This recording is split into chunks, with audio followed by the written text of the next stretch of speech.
I hate to kind of rag on HR, but the traditional HR person comes into executive meetings and they bring in HR metrics that really are stagnant. If they could tie it to business outcomes like this, you're going to get the interest of the CRO, you're going to get the interest of the CMO, and you're definitely going to get Yeah. interest with the CEO.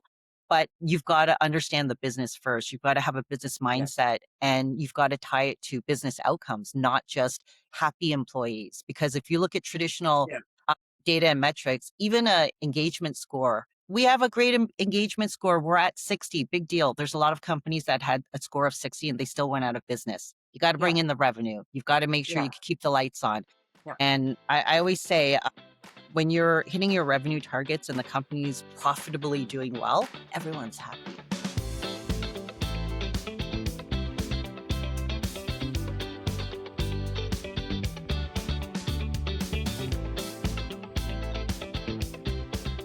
All right. I am so excited to jump in this conversation with Christine Song.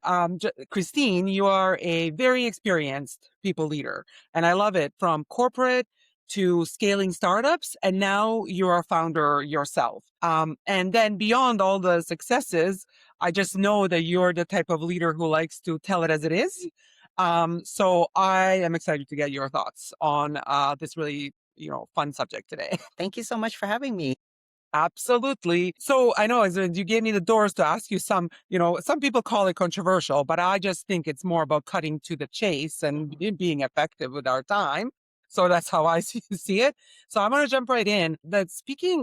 I don't come from the world of HR. I've always, of course, partnered with HR, but I have in the last few years really spoken to a lot of leaders. And there's this kind of running theme that kind of comes up of traditional versus strategic HR leaders. So I was just like, let's go right at the top and be like, how do you view the role of a strategic HR leader, in today's high performing organizations?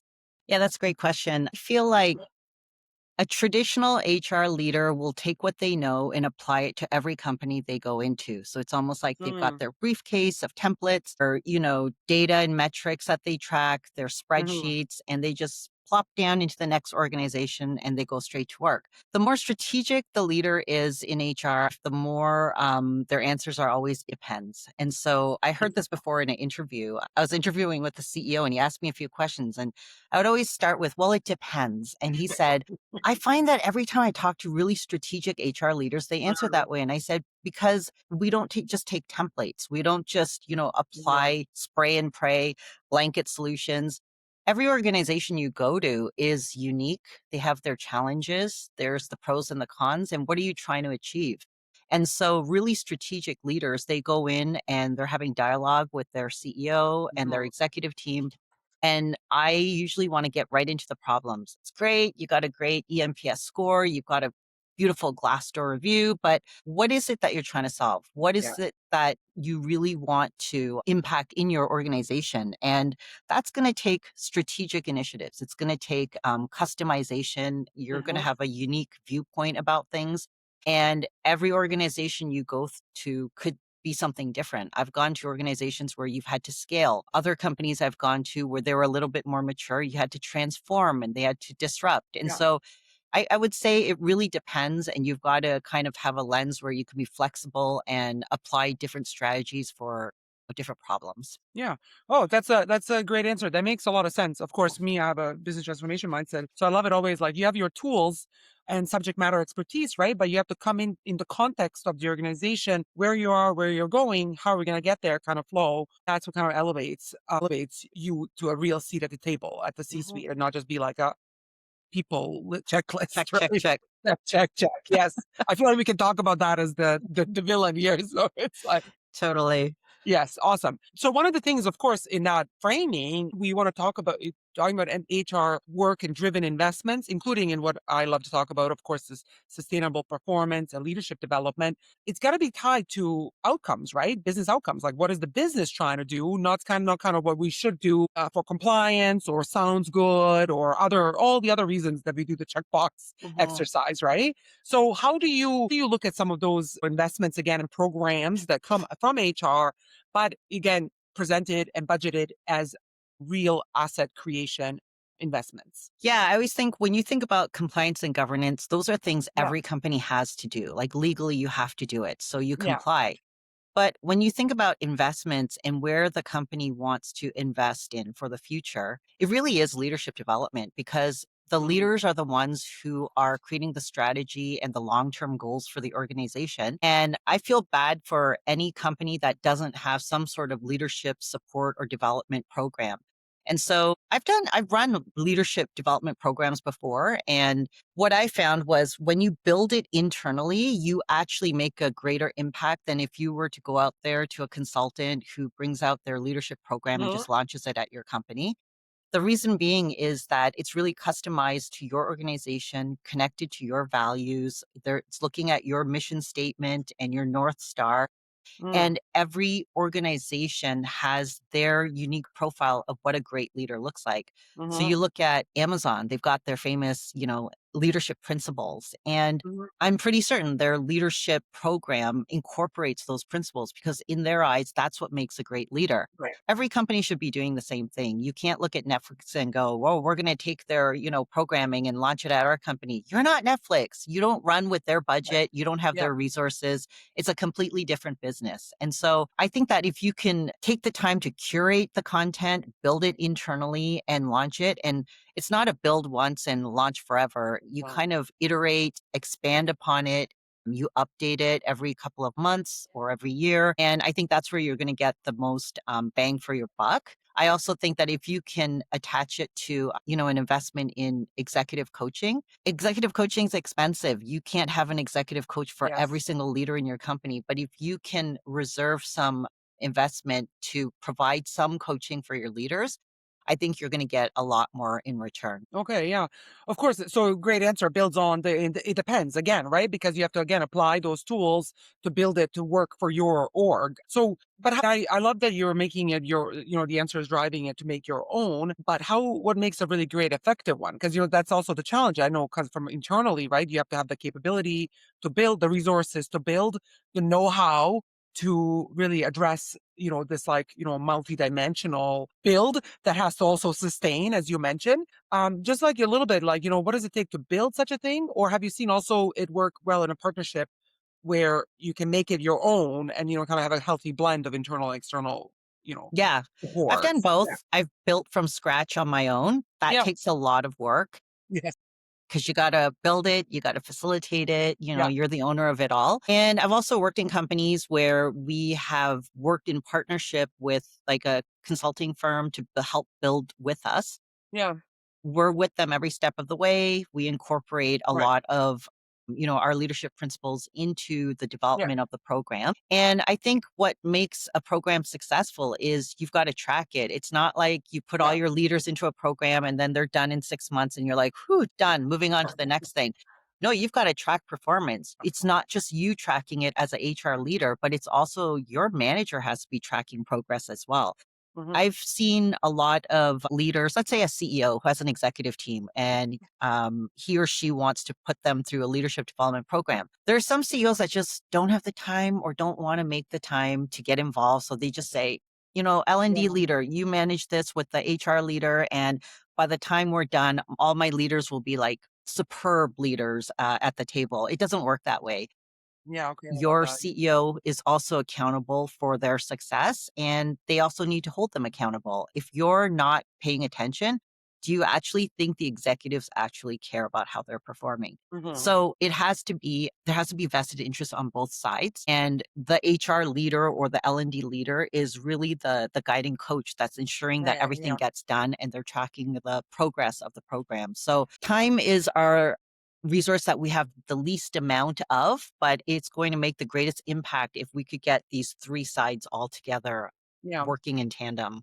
Yeah, I love that, and that kind of goes back a little bit even to where we started this conversation. And it's like throwing it, to me, it's this a simplistic view to say, okay, HR builds leaders, and it's somehow like, because and why does that happen? Because what leaders are people, so we think it just automatically goes there. I really view it as a org wide Yeah. capability, right? That has, and all the leaders at the top have to be aligned, understand their role. And then, yes, HR might have a higher role in the execution of it, but we all own it, right? Does that Mhm. resonate with how you think about it? Yeah, that's, 100%. I think that the CEO and the HR leader have very similar jobs. You are yes, overseeing, like, holistically the whole organization, and both of you are in charge of performance. It's the CEO and the yeah, CHRO. yes, And if only one side is involved and the other person has bigger fish to fry, this is about your people. Like, you yes, have to be vested.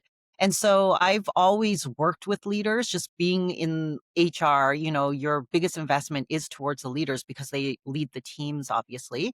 But CEOs should also care. I've really resisted going into organizations where CEOs don't care that much about performance, don't want to get involved. They just yeah. want it done. And if they can't put the time into it, neither should I. No one should care more about the culture and the people than the CEO. And then I will follow suit. That's awesome. I love that. I mean, and I know you share this widely, which is like what connected us to on, through LinkedIn, but I can't get enough of sharing of this message because I don't think it's a typical message. And I come from more like the VP of IT side. We have our own version of that, right? Like IT, just like that, gets handed tools, and you're always like, no, I don't. I'm not about tools. I'm about like connecting it to outcomes, enabling. So this is just like a way to share also on the people function. Like this has to come together if you really want to build like a workforce for as an asset that Totally. drives performance, right? So Yeah, thank you so much. of course. Speaking the truth. Speak the truth, yes. Like more of us have to be talking and leading the way about this kind of new way of approaching. Long gone are the simple Yeah. It's never divisive that simple. is never agreed. Um, so of course you've shared a few really key critical, considerations for success. But I was gonna say, just have you seen, and I know you're super connected to all kinds of organizations. Is there some top mistakes that you see organizations making? And I know again we talked a few, but I just want to highlight that you just, you want to make sure that you would just be like, no, don't like this is going down a bad path for you that you can highlight for us. You Just mean mistakes in terms of how of they building that like leadership development Oh, yeah. versus kind of compliance versus like ownership, org-wide ownership versus individual function ownership, just because I always like to bring these conversations into the practical world, and Mhm. examples of course are so helpful. Yeah. Just Yeah. if there's anybody who's listening that they can be like, oh yeah, I'm not actually going down the right path. W One thing that I find dangerous, and a lot of Mhm. companies do this, is, maybe they don't have a L&D department, maybe they don't even have a CPO. So what they do Yeah. is they outsource some sort of a external coaching, provider. Mm. And so they think, I'll get my leaders external coach and they'll do their thing and they'll come back and be this great executive at the table. It doesn't actually work that way. When you have an executive coach that's external from the organization, your executive is talking to this coach isolated, telling them what's going on in the Yeah. organization. Typically, it's woe is me. I do my best, but this organization doesn't understand it. That coach doesn't understand because they don't actually see what's going on in the organization. So Yeah. they're hearing a one sided story. So they're going to give advice to this leader and say, you should be doing this. And it's so unfair that you're going through Mm. that. But that's not the whole story. And this is why external coaching is it's so siloed. It doesn't actually solve the Okay. problem. The CEO probably doesn't even know what the issue is because this person's just going to see someone externally. And Yeah. so the most impactful programs I find is bring in an embedded coach. The coach should actually be part of the Mm. organization. And so when I worked at Nix, we had an embedded coach program. We would bring a coach from an external source. They would be embedded into the organization. They met with the CEO, the CHRO, Mm. all the leaders. They talked to the leader's leader, and there were conversations going around. There were, debates. You know, there was triangulation. That's so important because then it's not a one-sided story or, the Mm. woe is me fable. And so I find that works the best. And I think Shopify did the same thing. They also had an embedded coaching program. And I've met with two of the coaches that actually worked there during that time. And it was so helpful because you're kind of embedded in the organization. You understand the Yeah. culture of how they operate. You know what values are important and you understand the North Star. There's no fake story there. Like, they Yeah. understand because they're talking to your boss too, right? And Yeah. so I think that's the most impactful thing. But external coaching on its own, it's a very siloed view of, trying to solve a problem. Yeah. I totally agree with that. Again, context matters, right? So you have to put those challenges and the solutions in the context of the person, the team, the org to move the needle, right? And I love that. Okay, that's a really good coaching siloed. And I always have this conversation because I'm like, I see huge benefits of coaching, and I've benefited from all kinds of coaching my whole life. Like, so I never want to be like seen as dumping on coaching. So I'm like, Yeah. disclaimer. It can be very helpful. But I like how you bringing up like it's siloed. The other challenge I find with it when we're talking about organizational performance is that it's just not scalable like the same, right? It's inherently, again, it's like, it's individualized. Again, like when you think of org wide, like can everybody get it? And I've seen lots of ways people, orgs try, and Mhm. I have not seen it scale. And that's one of the things I've become obsessed with is this idea of organizational performance. So, how do we get to everybody appropriately by their level to, really get like org wide leadership capability for org performance, not just like a select few? Yeah. Yeah. So, that's been a bit of a thing where I'm always like, Yeah. yeah, I I'm, don't think yeah, I don't think it's going to be one program or one product. agreed. Yeah. Yeah. So if you really think about customization, everyone learns differently. Yeah. Everyone's Great. working on a different part of they're on a different leadership journey. Somebody's over here, other Yep. person is in the early stage. So when I think about the future of, leadership development, I think there's going to be customization through AI. I think it's going to customize programs for each leader based on what their needs are. But what brings it together to the organization is really tracking it to your goals and metrics. Are you making the impacts that we expected you to do in this role? Is your team succeeding? Are Yes. they actually hitting their targets as they should? And Uh-huh. if something's falling behind or a leader isn't quite there, you got to look more closely and go, what is it? Is it their communication skills? Do they have Hmm. an issue with scale? Do they need more coaching in terms of mentorship? Everyone's going to need something different. Yeah. And I don't think one solution is going to solve the problem for everybody. But with AI, I think there is an opportunity now to actually customize further for each individual.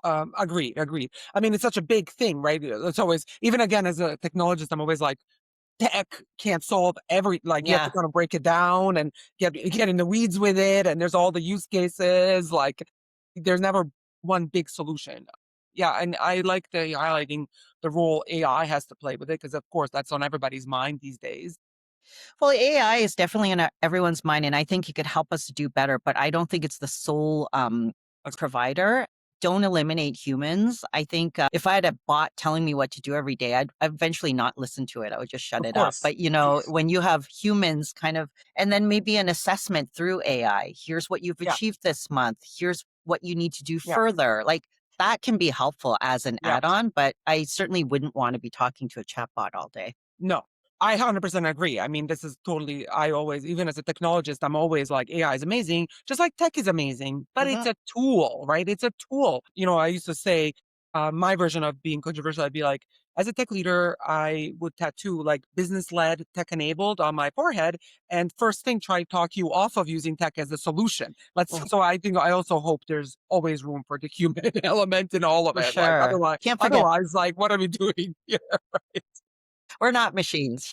No, no, thank you, right? Like, so boring, right? But you also brought up this really great point that you have to look at ultimately your investment into development of the system, rolling it out.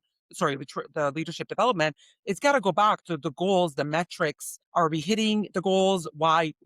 Yes or no? Why not? How to fix it? Mhm. And that brings us back, into kind of the data side of things. And I really don't want to let you go today without asking you a little bit on that side, because this is such a key tool for connecting, right? Like the HR leaders and their, investments initiatives to outcomes and getting buy-in in the C-suite. So just a little bit on that, like, have you found some, go-to either ways or, stay away from ways on, looking at some key metrics that really show effectiveness in this area? Yeah, I think like the data and metrics that HR typically looks at, it's old, it's outdated. They don't Mm, actually help you to progress. They're kind of looking in the rearview mirror. right. And I really look at metrics that are going to help you to get to where you want to go. So let's say onboarding, like, the old metrics is like days to close, like how long did it take for this Yeah. person to get into the role? Old metric, who cares? Like, it's more important to see, like, did you actually make a productive hire? Let's look Mm, at their performance. We're going to start tracking it now. Let's look at how many days it takes for them to get productive, particularly in sales and marketing. mm, So let's say you hire a BDR. How many days does it take before this person's out of the boot camp? They're starting to take calls. They're starting to pass over mm, really good leads to the account executive. Those are the metrics that you should be looking at so that you could tie it yes. to business outcomes, not just like dead metrics that don't really allow you to improve into the future. And if you can tie it to business results, revenue targets, you're really going to be making better decisions strategically. And Yeah. I think that's the part that gets missed into the future. And if you can tie it to business results, revenue targets, you're really going to be making better decisions strategically. And Yeah. I think that's the part that gets missed. I hate to kind of rag on HR, but the traditional HR person comes into executive meetings and they bring in HR metrics that really are stagnant. If they could tie it to business outcomes like this, you're going to get the interest of the CRO, you're going to get the interest of the CMO, and you're definitely going to get Yeah. interest with the CEO. But you've got to understand the business first. You've got to have a business Yes. mindset and you've got to tie it to business outcomes, not just happy employees. Because if you look at traditional Yeah. uh, data and metrics, even a engagement score, we have a great engagement score. We're at 60, big deal. There's a lot of companies that had a score of 60 and they still went, Yes. trust me, everyone's happy. You're making your bonus, you're getting your salary increases, promotions abound.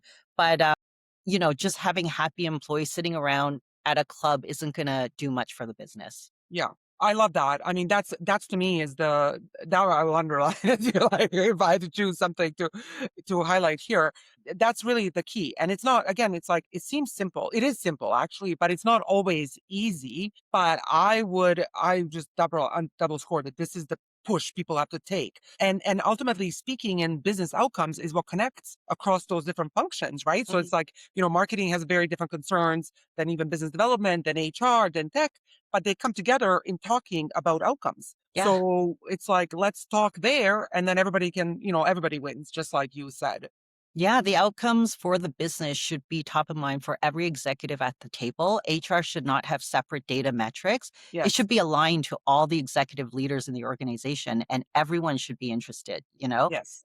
If you can get involved in business metrics, the business will want to get involved in HR. And I think right now it's just one-sided. It's one-sided. Actually, so you brought up something I really want to ask you about is like, so there was and I'm sure you're on top of some of this data. It's like Gallup's been publishing these big numbers on disengagement in the workforce and the true cost of it to organizations. I mean, when you really dig into some of their materials, it's a bit eye-watering, right? The numbers are set, went from 70, I think it was 77 or something like that, to 79 at the global level of the workforce. So this has been a driver of some conversations. And, first of all, a lot of instinct is just say, oh, it's not me. We are the magical 21% that are not affected by this. And a lot of times, they use some engagement score that they measure, right? And then I've been so curious. So I'm just like, oh, let's a little deep dive. What's in that survey? Like, how did you get to that number? That's amazing. Like, you have a great engagement. Like, and to me, it sometimes looks like not real engagement.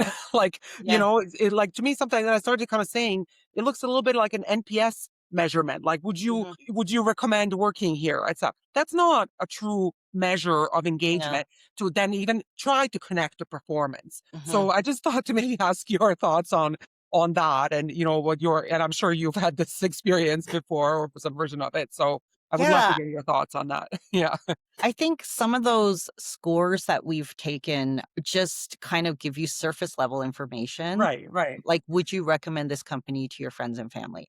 right. Here's the thing. I've worked in companies where the performance bar was really, really high. And when they answer that question, they said, no, I would not recommend this place. But that Mm, didn't come from a negative spot.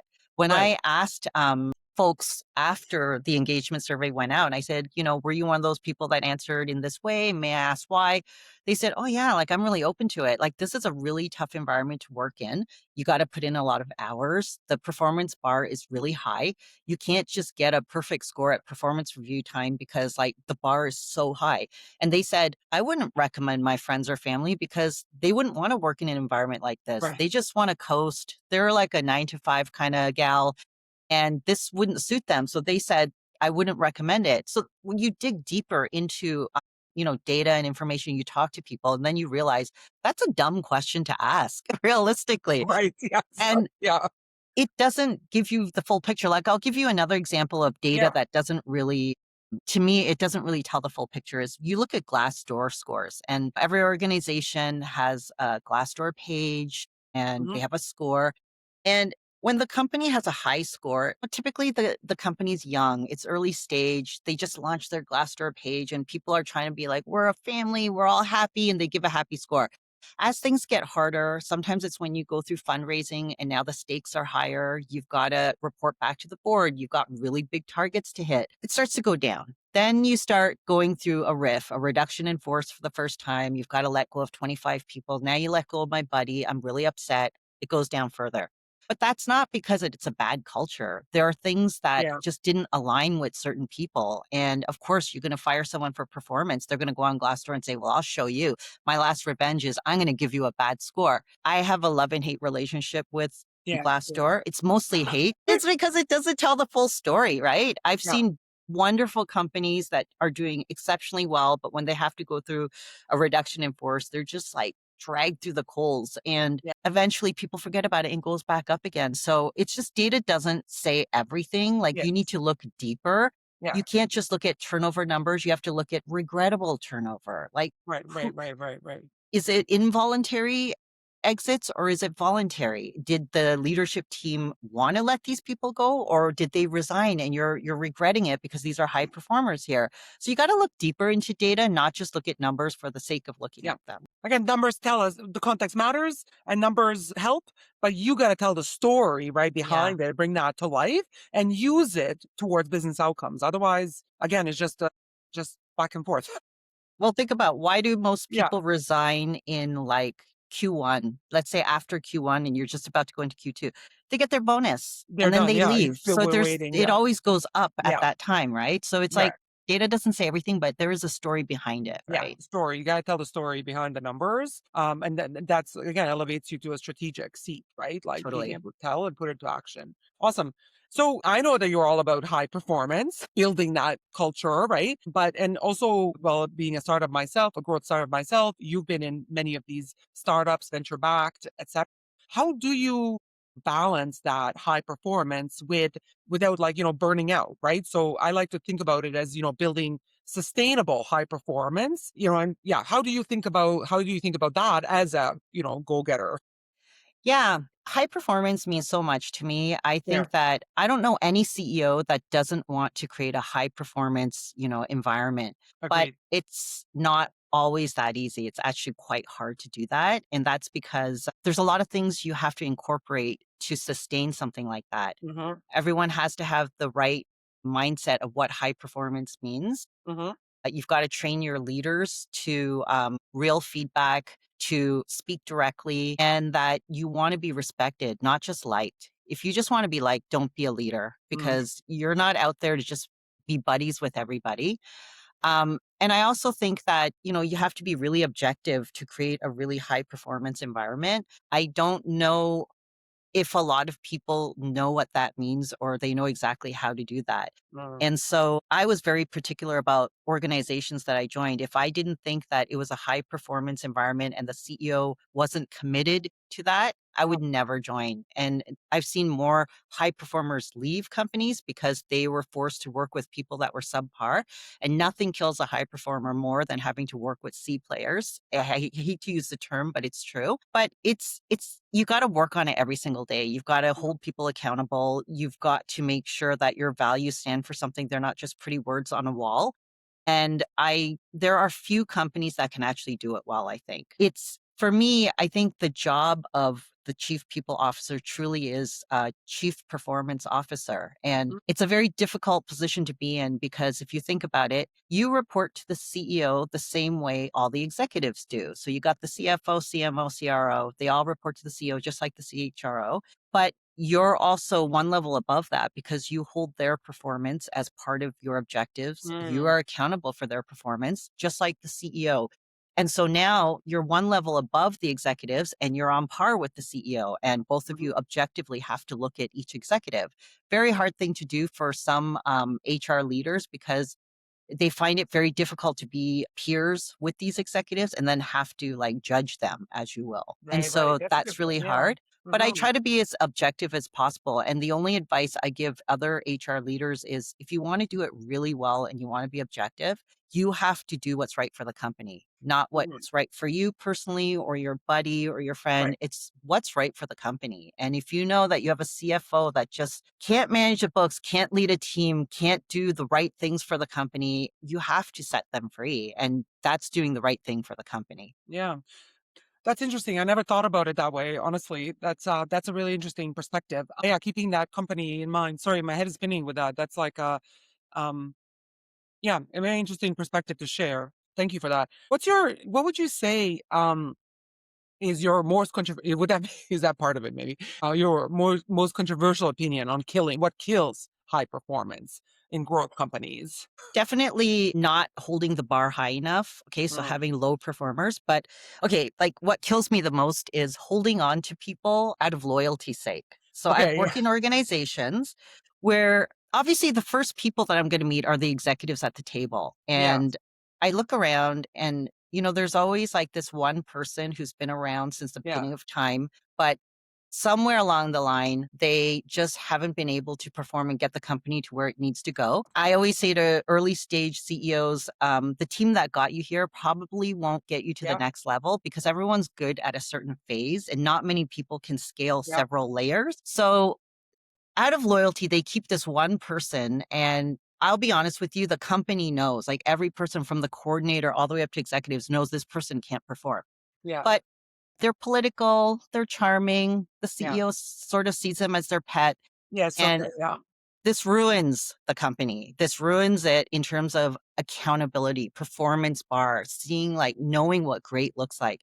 And to me, it's so unfair for the organization to see that. How can they trust and that the leaders know what performance Yeah. looks like when they're holding on to this person who's like a coat rider, right? Yes. I think that kills the organization Yeah. the most and just not knowing what high performance looks like. Yeah. I've worked with I some agree. CEOs who Yeah. thought they were working with high performance, and I said, "No, they're kind of in inflated titles. Maybe they're a really good senior director, but they're certainly not a VP or C-level Yeah. executive. The accountability is much higher, and you've got to have a different set of competencies for that level." And I don't think a lot of leaders look at competencies. I think they just hand out titles as Yes. if, it's free. Titles are free. They're not free. You have to Yes. pay them at a certain band. They're not free at all, right? Yeah. And so Yeah. like, I have a lot of opinions about this, and sometimes they're No, it's good. controversial, but it's, some things do kill my soul, Yeah, and companies. I mean, sorry, that's why I was caught up a little bit on the last one because actually I was thinking about, actually, I feel like you recently shared something about this that made me think for days about it. And I thought how great it was to share because I've certainly seen that being in transformation, how, the idea of what are you here will not be the key to success, and how some of these, old school, old pillars that are in there, they seem immovable in an Yeah. organization, right? And you're challenging that perspective to say, we have to not only are they not immovable, you're saying like we have to get them out of the way because they're setting a terrible example, and again, like it's rocking all kinds of growth strategies that were growing there. So what about what the biggest argument I've always heard back on it? Well, they hold the culture or the intangible historical, the roots, and that would be the other side, right, of Mhm. holding on to those. How do you address those kinds of pushbacks on that thought? That's that's what I always hear. "Oh my god, Yeah, if we that's totally let Fred go, the whole team's gonna walk out." No, they right. won't. I always challenge, "No, they won't. Yeah. Guaranteed they won't." Yes. Okay. I've seen teams that look up to their leader because they genuinely like them. They've been Yeah. working for a long time, they genuinely like them. If you're a poor performing leader, you are probably very kind to your team because you're poor performing. So you got to at least be liked. So Yes. they got a team that really likes them. They're, they've got sandbag goals. Their boss doesn't really hold them accountable. Life's easy, but your job's kind of blah. You let go of that leader, and first everyone's in shock and they're like, oh, they let go of that nice guy, that nice executive leader I had. But I always say, I promise you, I'm going to bring in someone that's going to be so high performing. You're going to Right. learn so much. The development that you get from Yeah. this person, you're going to take with you to every job you go to. And they get super excited. Their eyes light up. They're like, that's what I want. I've never had a team walk out because a poor performer like left the organization or we've removed them. And so your accountability now is to bring in that person. You better bring in someone really great. The promises that you made have to hold true. I really, really am confident that if you can find a high performer that can help someone stretch and, they're going to learn so Yeah. much, they'll probably get promoted in another year or so. They're going to be genuinely thankful for that. And things just move on. Everyone at the end of Yeah. the day thinks about themselves. And that doesn't mean you can't be friends with Fred who left. Go have coffee with them, still be friends. But Fred will find a job somewhere where they're going to succeed as well, not in a place where they can no longer hit that bar. Let them, like, set them free so they could find that Yeah. perfect place where they can contribute and be celebrated as well. Yeah, that's okay. I agreed, and I love that perspective. I certainly have heard the other thing my whole career as well, so it's nice to hear it. But I also, again, building on the thread of our conversation, like if you're actually exiting such a leader that's no longer, high performing in the new context and serving the goals at this phase of the company, it's actually the best leadership lesson, right? It's like actually teaching others that leadership is different at different levels, different stages of the company. And if you weren't doing that, you wouldn't be living what you're setting up the company for success with, right? So it's Exactly. almost like you have to do it, even though it feels painful or something to Well, people I always say go back to the personal. premise, what's right for the company? And What's right for the holding on company? to Yes. someone Yeah. just for loyalty's sake is not right for the company. At the end, that it will destroy the company because you have enough of those people. You're not going to hit your targets. Yeah. Things are going to fall apart. And so you've got to do what's right for the company. But in order for leaders to be able to share that message, you've got to say it for yourself as well. I wouldn't say something like that and then go, but I'm untouchable because, Agreed. I'm the chief performance officer. Absolutely not.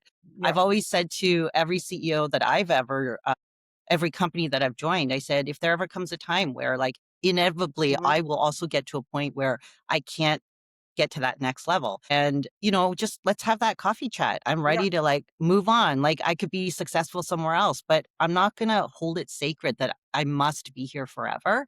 You've No. got to lose that arrogance and have a sense of humility to know that you don't know everything. And, some environments won't be right for you sometimes. And Yeah. that's okay too, right? Yeah.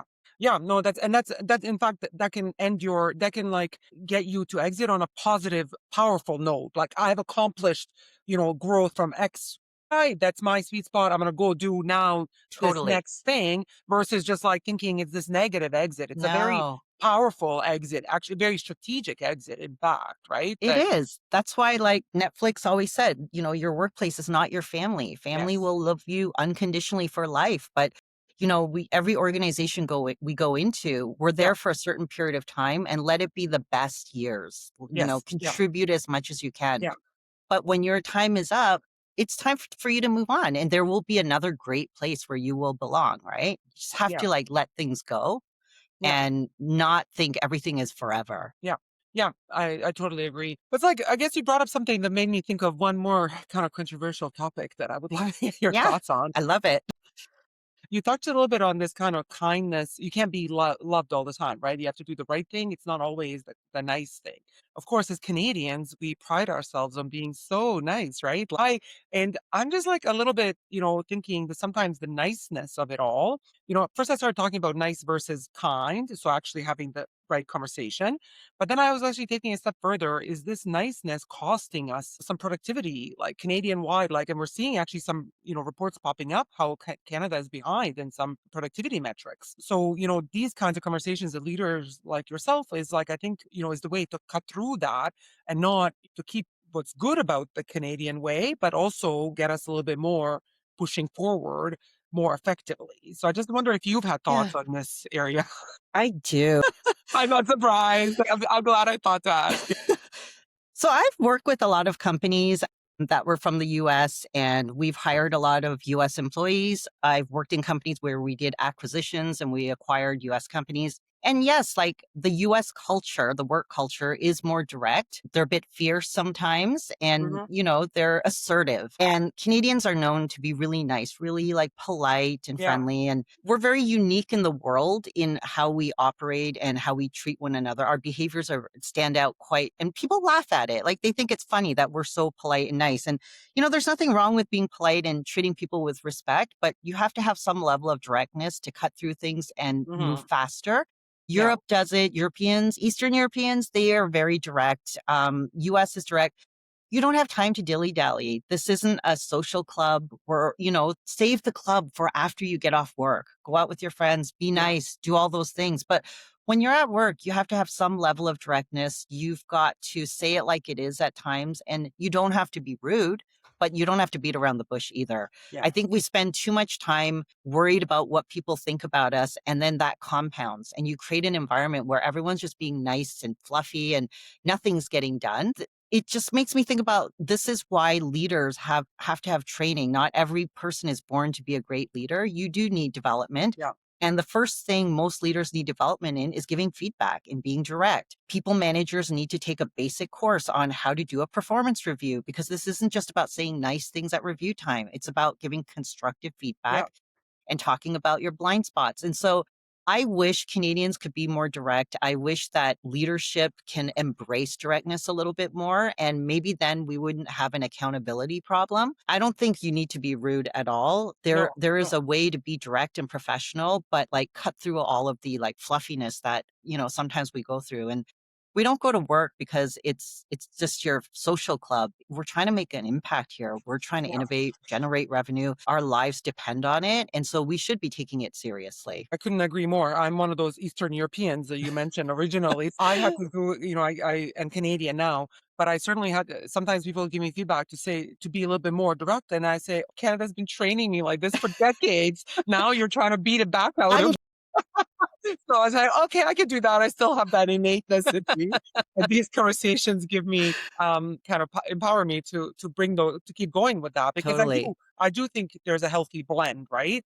But actually what I would, say again, it really resonates conversation, use the business outcome connection. That's what I say. It's not personal. That you don't have to be like direct doesn't mean rude and No, offensive, but no. you can actually use those very fundamental business outcome connections and principles to speak that way and no but then people I mean they might feel a certain way but it just isn't personal, right? Yeah, it's not personal. it's not personal, right? Never. And yes and so I love it.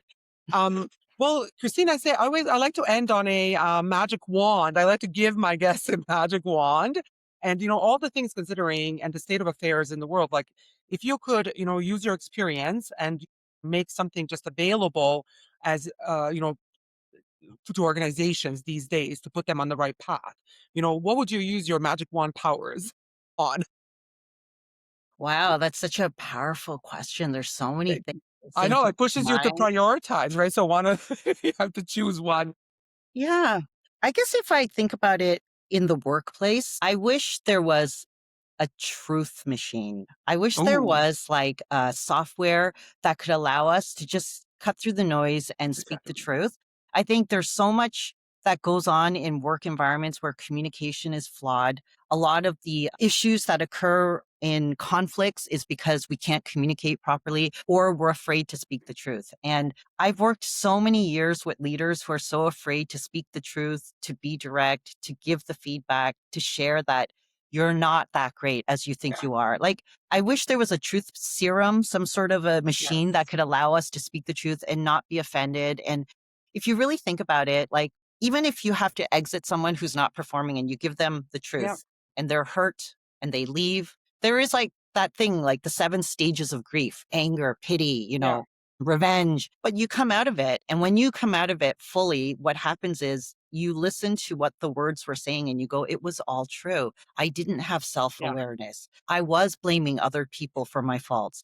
And it's unfortunate that it takes so much time for this person to start to hear the truth. I wish we could do it more daily. I wish we could Yeah. be more honest all the time. I wish it became part of like the DNA of every organization. And I Yeah. don't know if it requires development, if there's going to be a software that can help you with that, or it's just becomes a necessity in the future. But that would be my thing. Maybe Yeah. because directness and being honest and forthright is like, I think that's what makes a great leader. I really do. And it seems to be the hardest thing for leaders to do. Even Yeah. the toughest leaders, they're tough, but they can't speak the truth very often. And I think there's a deep innate desire to be liked, which is not a good thing for Yeah, companies. and it's a counter, like, I mean, I love that. I think it's a great use of your wand. And it's actually, I would say, to back to our conversation, it's actually doing this is the kind thing, although in instant it might not seem like it, but it actually is the thing that puts the high performers on the Yeah. growth path, right? And Hmm. those people will appreciate it, maybe not in the moment, but maybe the next day, etc. And it's actually, yeah, it cuts through the noise. I mean, I'm all for that too. So maybe I'm Yeah. thinking of this conversation. I should just go back to some of my my roots Yeah. more. You embrace it. Well, I mean, one of the things for sure here is that leaders like yourself to be speaking up, which I know you are. You are on LinkedIn, and with your new your new startup, you're building environments that Hmm. enable this performance and connect leaders in this space. So I'm just so grateful to. I just want to encourage you to keep speaking about on it, and thank you so much for sharing that today with our Of audience course. as well. No, this is great. Thanks for having me. I had a great time. We could have talked about this forever. We agreed. I'm looking at the time, but I was like, maybe we do part 2 another time. Exactly. No, thank you for having me. I really enjoyed it. Thank you so much, Christine.